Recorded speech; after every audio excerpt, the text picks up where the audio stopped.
Sorry? Yeah, go ahead. I guess, first of all, when you look at Michigan and the things that they do well, what jumps off the page first? Obviously, the number 4 in the country, I get that, but what jumps off the page most? One of the things I always try to look at is how do teams score their points, right? Because a lot of times that tells you a little bit their identity in football, who they are as a team. 19 rushing touchdowns, 8 receiving touchdowns. Who does that tell you their identity, right? Right? Now, some of that obviously is distorted. Some of the games they had early in the season, they got up on people and they ran the ball more. But you see a very effective and efficient running game. Coach Harbaugh has been known for that for a long time. So you see that right away. You see effective and efficient quarterback play. Right, just in who McCarthy is and how they ask him to operate, and then you see effective and efficient tight end play, effective and efficient wide receiver play. Right, they don't create negatives for themselves. They don't put themselves in bad spots offensively. And so that's probably, you just see the effectiveness and efficiency through the whole offensive system, and they don't put themselves in bad spots. And, and then they can just stay on track, stay on course, take their shots when they want to take them, ask the quarterback. They ask him to do a lot. It's not just a game management. Old Trent Dilfer with the Ravens, right? Just don't screw up the game. That's not the situation with them at all. But they know what they're asking him to do and ask him to do things that he does well. Coach, it seems like every week we're kind of asking you about Dasan McCullough, but a guy like him that's just now 5 games into his college career, how often are you guys still trying to find him some situations without putting too much on him? And then in those situations, what are you seeing that's allowing you guys to get him on the field even more? Sure. Just effective and efficient. Keep asking him to do the same things over and over. Right? How do you help a young man grow? How do you help a young man improve? You ask him to do the same things over and over, and you keep coaching him on the same drills. You keep coaching him on the same fundamentals. You keep putting him in the same situations. You don't go wholesale drastic changes on him. So especially for a young player, he can just do the same things repetitively over and over and over. And that's really what we're attempting to do with Dasan. Just keep asking him to do the same things over and over. Allow him to get good at those things, right? And keep developing in that, right? So he can become effective and efficient. Chad, forgive me. I don't know if you've prepared for Minnesota when you were at Michigan, but sorry, not you know what I'm trying to say. Yeah, flip them around. There we go. It's a long day. What's the balance you strike? You talk about their identity just a minute ago when you've got different offensive coordinators. They change year to year, right, but the head coach doesn't change, and so you kind of have that mesh of what the offensive coordinator is going to want to call, what he's going to be comfortable with, but also what the head coach is presumably going to kind of make sure stays there no matter who it is. Sure, and that's to the point a little bit. How do you become effective and efficient? Keep doing the same things over and over. You certainly do see the continuity and consistency from Jim Harbaugh, regardless of who the coordinator is and who is calling the plays, who is not calling the plays. You see the continuity and consistency, and again, go back and watch Stanford. Right when Harbaugh was there, they have that big O-line and big tight ends, and they use their tight ends. And what do you see from these guys? Big O-line and effective and good tight ends, and effective in the run game, and it just sets everything else up for them for who they want to be.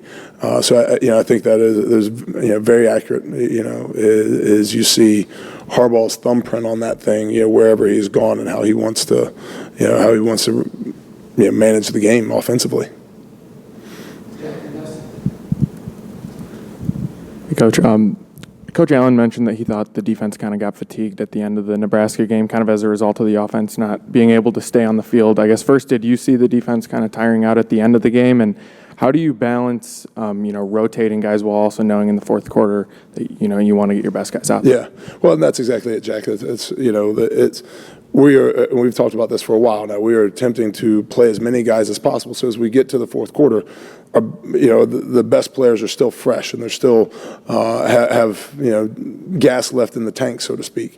But then as you play that and you manage that through the game, obviously you know that young players are going to have some mistakes sometimes, and we're continuing to coach those guys through that, and those guys are going to be held to the same standard and expectation. If you're in the game, you're a starter, and you have to play that way, whether it's first quarter to fourth quarter. But it's still on us to go out and respond too. I can't disagree and say that, man. Sitting there on play 75, we were as fresh as we were on play 5. But regardless, the expectation is go out and perform a certain way, and young guys have to make sure that they're playing at play 25 or play 45 or play 55, so that guys go out there and play 75, that they are as fresh and as capable as they were at play 5. And so that, again, that's going to be the expectation for us. We're going to continue to play a lot of guys, and you're in the game, you're a starter. Whether you started the game or not, you're playing now, and the expectation is to play at that level as a starter. Dustin and Tyler. Hey, Chad, how are you? Hey, Dustin. Good. To go back to the mistakes thing, I think we spoke to James earlier, and he said that's the thing that stands out is just he used the term crazy mistakes, I guess. What's standing out there? I mean, is it missed assignments? Is it guys getting out of their lanes to try to do something more? I mean, are you seeing a thread to the mistakes? We talked this morning. We meet on Monday mornings. We talked about being 11 strong. Right, and that we actually have 11 position groups on the entire team, but you also obviously play with 11 players, and it's all 11 of those guys being on concert, playing together and executing, to the best of their abilities. Nobody's got to go be Superman. Hey, yeah, we're playing number 4 team in the country. Great, right? They're a great team, but nobody's got to go out there and be somebody different than they're not, right? Nobody has to go be Superman and make every play.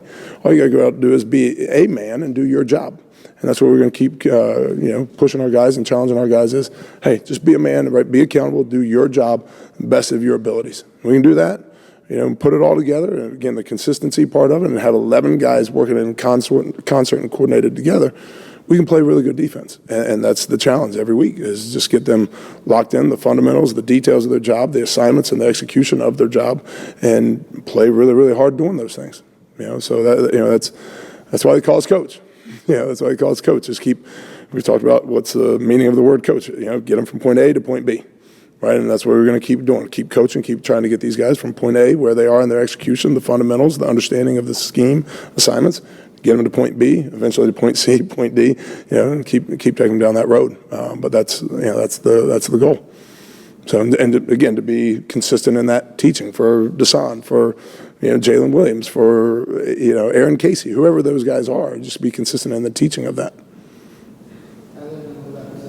Coach, Lewis Moore had a big play against Nebraska. I guess what has just stood out about him, and obviously a JUCO guy coming in, just how have you kind of seen him develop? Yeah, one, I really appreciate Lewis. He's extremely grateful and appreciative for where he's come from. He's just appreciative and thankful for the opportunity he has here. And so he has really just come in very humble, with a great mindset to work. And you see him, we saw right away the first time he ever walked out, he's got a great skill set. But he was a wide receiver, actually, for a good part of his junior college career. So he's still learning the position, learning how to play defensive back. He's got a fundamental athletic skill set that's really, really talented, but he's still learning how to play the position. But that's one of the ways that we're trying to do, again, playing the nickel back in some of our third down stuff.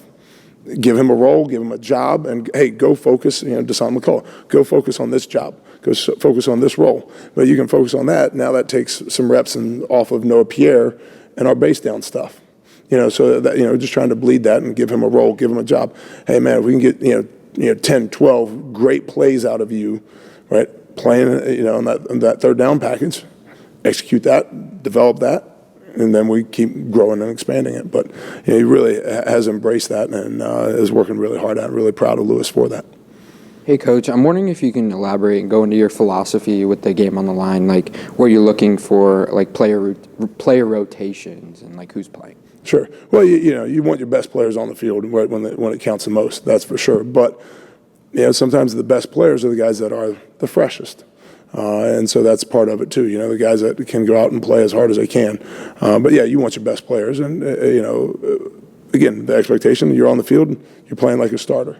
Sometimes those things are situational too. What are they doing offensively? What personnel groupings are they in? So you're always working to evaluate that. But yeah, you want your best when it counts the most. You want your best players on the field. There's no doubt about that. All right, thanks guys. Appreciate it. Have a great Monday.